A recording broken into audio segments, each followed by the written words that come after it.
जय श्री राम दोस्तों। देखिए क्या लिखा है, डू एज डायरेक्टेड। पेपर में डू एज डायरेक्टेड में सबसे ज्यादा प्रॉब्लम होती है बच्चों को ग्रामर में, क्योंकि हमारे पेपर में जो ग्रामर आती है जिसमें जो डू एज डायरेक्टेड आते हैं बड़े बच्चों को टफ लगते हैं। कैसे चेंज करें, क्या करें, कौन सा क्वेश्चन किस तरीके से चेंज होगा, तो बड़ी डिफिकल्टीज का फेस करना पड़ता है।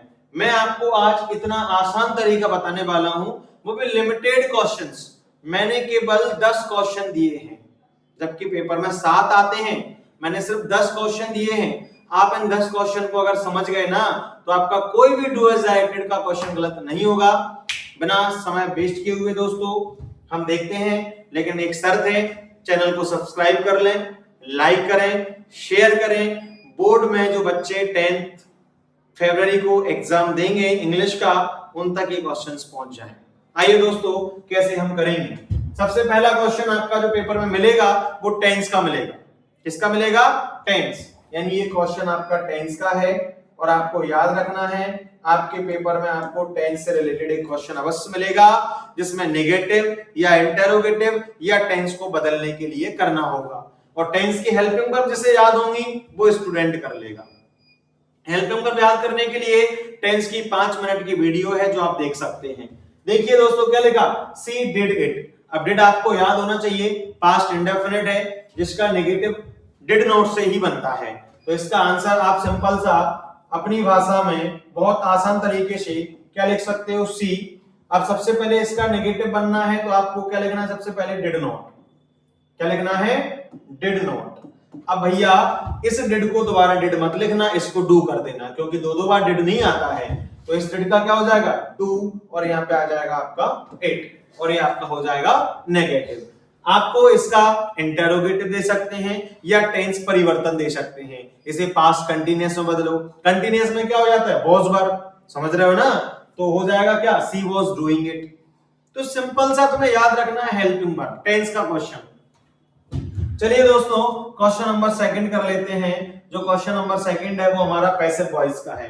आपके पेपर में एक क्वेश्चन आपको पैसिव वॉइस का मिलेगा, और पैसिव वॉइस में जो बच्चे हमारी 4 मिनट की वीडियो देख चुके हैं वो तुरंत पैसिव वॉइस कर लेंगे।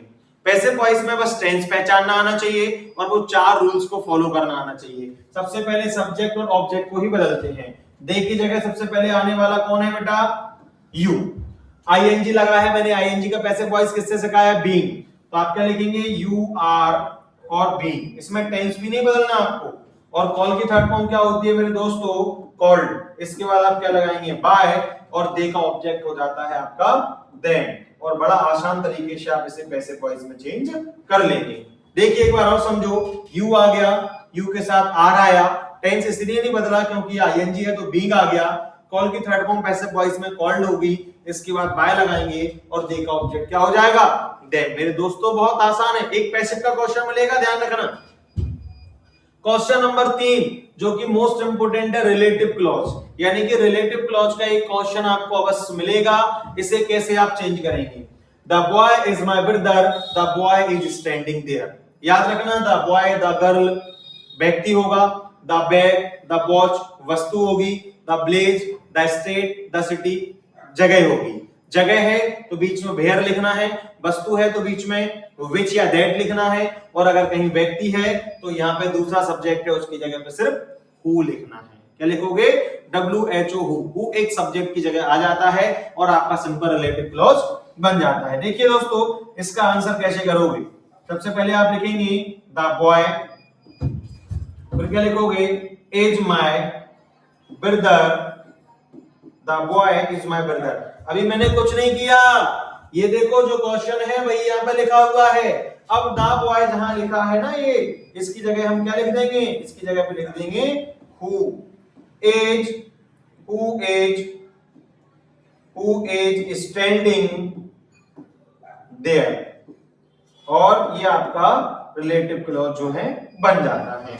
इस तरीके से आप रिलेटिव क्लॉज को बहुत आसान कर लेंगे। कोई वस्तु होगी तो विच कर देना, वैसे मोस्टली व्यक्ति का देते हैं वो, तो सिंपल सा रिलेटिव क्लॉज का क्वेश्चन मत भूलिएगा, प्रैक्टिस इसकी करो, पेपर में आएगा। नेक्स्ट है एज सून एज से नो सूनर में। भैया ये तो आना ही है, निश्चित है। एक क्वेश्चन आपको नो सूनर का पेपर में मिलेगा, इसकी गारंटी है। देखिए एज सून एज जहां लिखा है वहीं आपको सिंपल सा उतार देना है नो सूनर। तो सबसे पहले तो हमें भैया जहां एज सून एज दिखा वहां हमने नो सूनर आंखें मूंझ कर भी छाप दिया, इसके लिए कुछ नहीं सोचना। अब एज सून एज के बाद सब्जेक्ट लिखा होगा ही सी इट, बट आपको नो सूनर के बाद ही सी इट नहीं लिखना है, ये गलती मत करिए। क्या लिखे, इस टेंस को पहचानो, ये पास्ट इंडेफिनिट है, इसकी हेल्पिंग वर्ब डिड होगी तो पहले डिड लिखो। अगर ये प्रेजेंट इंडेफिनिट होता तो डज आता, ये कभी मत भूलना।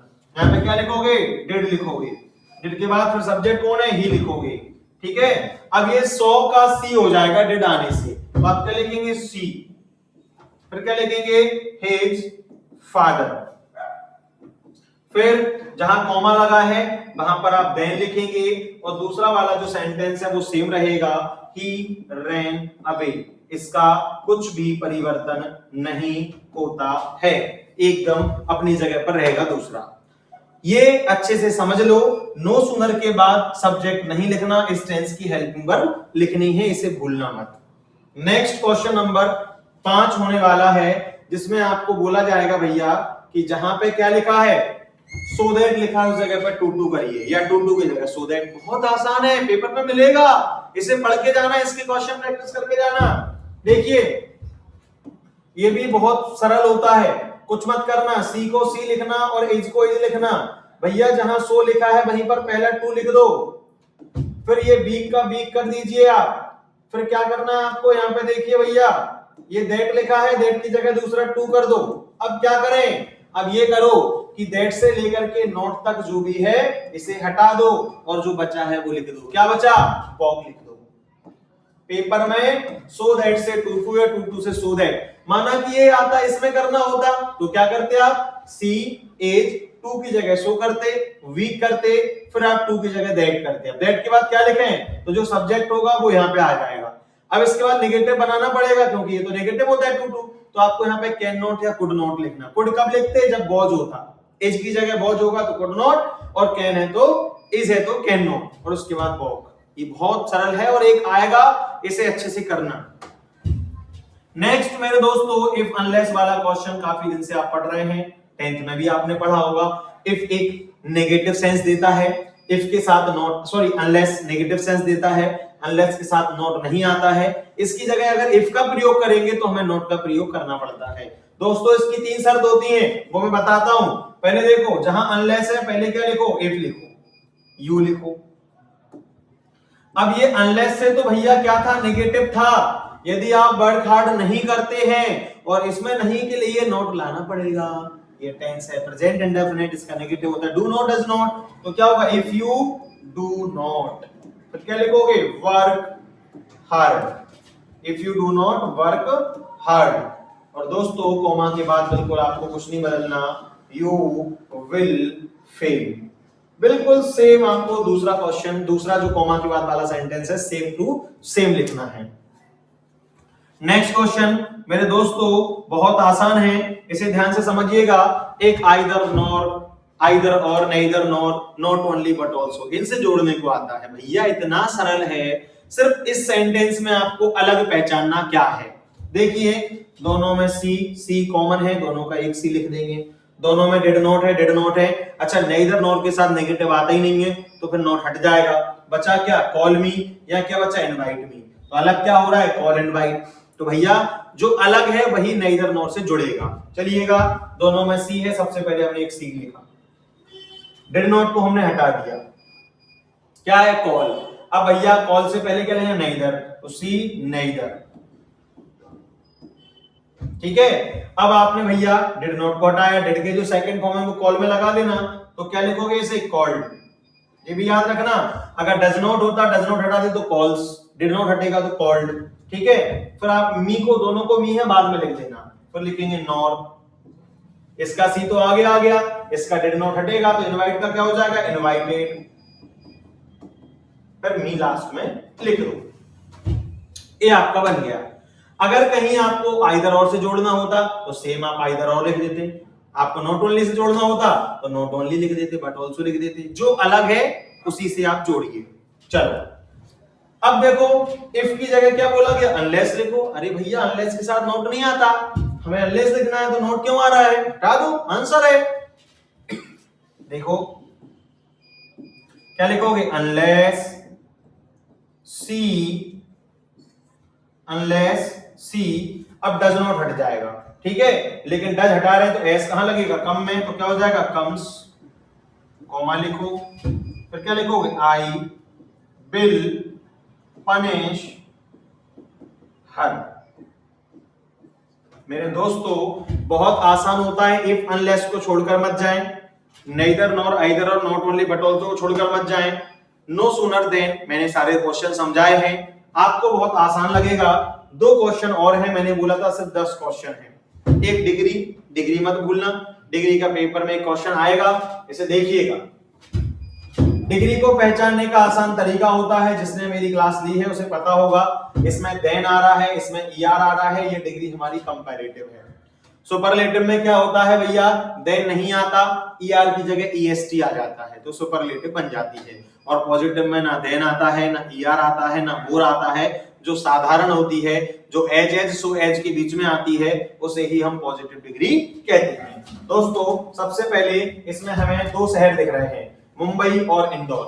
कह रहे हैं कि मुंबई ज्यादा बड़ा है इंदौर से, पॉजिटिव डिग्री में करना है, तो इसको क्या करते हैं अपन, आपस में इनके प्लेस चेंज कर देते हैं। सबसे पहले आप क्या लिखेंगे, इंदौर लिखेंगे, मेरे दोस्त इज लिखेंगे।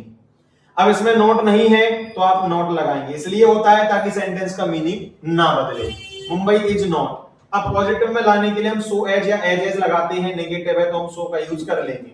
लार्जर में से ईआर हटा दो तो आपका लार्ज बचेगा, फिर आप क्या लिखेंगे, एज लिखेंगे। बचा क्या दोस्तों, जो हमारा पहला नाउन था मुंबई वो आ जाएगा इधर, और आपकी डिग्री बनके हो गई तैयार, जिसका नाम है पॉजिटिव डिग्री। बहुत आसान होता है। तो 1 डिग्री का क्वेश्चन, यानी सुपरलेटिव डिग्री भी होती है कभी कभी। सुपरलेटिव डिग्री में भैया हम 2 नहीं लेते, 3 नहीं लेते, पूरे ग्रुप में से किसी एक को उठाते हैं, सुपरलेटिव के पहले दा का प्रयोग कर देते हैं। लास्ट क्वेश्चन है नरेशन में, आपको सलाह दूंगा जो बच्चे काफी अच्छे इंटेलिजेंट हैं वही इस क्वेश्चन को अटेम्प्ट करना, क्योंकि इसमें रूल्स ज्यादा होते हैं। अगर आपने मेरी क्लास ली है नरेशन की तो आप कर लेंगे। लोग नरेशन को पढ़ाते हैं महीने भर 15 दिन, आप मेरी 2 दिन या 1 दिन की क्लास पढ़ लेंगे तो नरेशन सीख जाएंगे। जो भाई बंधु अपने क्लास 11th में हैं, 12th क्लास में आने वाले हैं, उनके लिए 10 अप्रैल से बैच स्टार्ट हो जाएंगे। बैच जल्दी फुल हो जाते हैं। आपको ज्वाइन करना है तो कांटेक्ट है, आप जल्दी से ज्वाइन करिएगा ताकि नेक्स्ट ईयर आप भी हमारे साथी बन सकें, आपको बेस्ट प्रिपरेशन मिल सके। जब लोगों के सिलेबस स्टार्ट होते हैं तब दोस्तों हमारे सिलेबस खत्म हो जाता है। मैं आपको क्या बताऊं, जो बच्चे पढ़ रहे हैं आप उनसे पूछना साल में कितनी बार एक चैप्टर का रिवीजन होता है, मैं ये क्वेश्चन कितनी बार करवा चुका हूं। जो बच्चे 12th का पेपर अभी दे रहे हैं वो पेपर जिस दिन देंगे उन्हें पता चल जाएगा कि सर ने क्या पढ़ाया था। मेरे दोस्तों जहां भी आप सुन रहे हैं, पढ़ रहे हैं, अपने भाई बहन को भेजेंगे, आपको एक अच्छा रिजल्ट मिलेगा, एक अच्छा नाम मिलेगा, आप भी बहुत अच्छा स्कोर कर पाएंगे। हिंदी इंग्लिश के भी नंबर एक अच्छे मायने रखते हैं ताकि हमारी परसेंटेज बन जाती है। देखिए दोस्तों हमारा लास्ट क्वेश्चन है, शी सेड। अच्छा, ये हमारा रिपोर्टिंग वर्ब होता है, ये हमारा रिपोर्टेड स्पीच होता है, ये हमारा डायरेक्ट से इनडायरेक्ट में चेंज करना है, ठीक है। अगर भैया ये हमारा इंटेरोगेटिव हुआ तो हम सेड को आस्क्ड कर देते हैं, ये हमारा सिंपल है, साधारण है, तो हम सेड को सेड लिख देते हैं। अगर सेड टू होता तो हम इसे टोल्ड कर देते हैं। कॉमा हट जाता है, इसकी जगह कंजक्शन हमारा दैट आ जाता है, ठीक है दोस्तों, हमने ये कर दिया। अब यहाँ आई को भी आई नहीं लिख सकते हम, यही तो इसके रूल्स हैं। आई फर्स्ट पर्सन होता है प्रोनाउन का, जो चेंज होता है रिपोर्टिंग वर्ब के सब्जेक्ट से। सब्जेक्ट इसका है सी, तो हम यहाँ पे सी लिखेंगे। पर हमारा टेंस भी बदलता है, हैव को हैव नहीं लिख सकते, ये प्रेजेंट है, पास्ट में जाएगा तो ये हैड हो जाएगा। इसलिए हम दोस्तों कह रहे हैं इसे आप अटेम्प्ट वही करें जो बच्चे इसे अच्छे से पढ़ चुके हैं, ठीक है दोस्तों। इसे ज्यादा से ज्यादा देखना, प्रैक्टिस करना। आपको जो भी डाउट है मैं आपको नंबर दे रहा हूं, आप इस नंबर पर मुझे मैसेज करेंगे, कोई भी क्वेश्चन का मैं आपको सॉल्यूशन दूंगा, आपको टेंशन नहीं लेनी है, ठीक है। आप क्वेश्चन को सॉल्व करें, पुराने पेपर को लगाएं, जितने भी सारे पुराने 5 साल के पेपर हैं उनकी ग्रामर को आप सॉल्व कर लें। मैंने अपनी बुकलेट में खुद इंपोर्टेंट ग्रामर के क्वेश्चंस दिए हैं, एक मैंने पीडीएफ और दी है, 30 क्वेश्चन उसमें डुअल डायरेक्टेड की हैं, आप सिर्फ उन्हें कर लें, कोई भी क्वेश्चन बाहर नहीं आएगा। जय श्री राम, धन्यवाद दोस्तों, मिलते रहेंगे।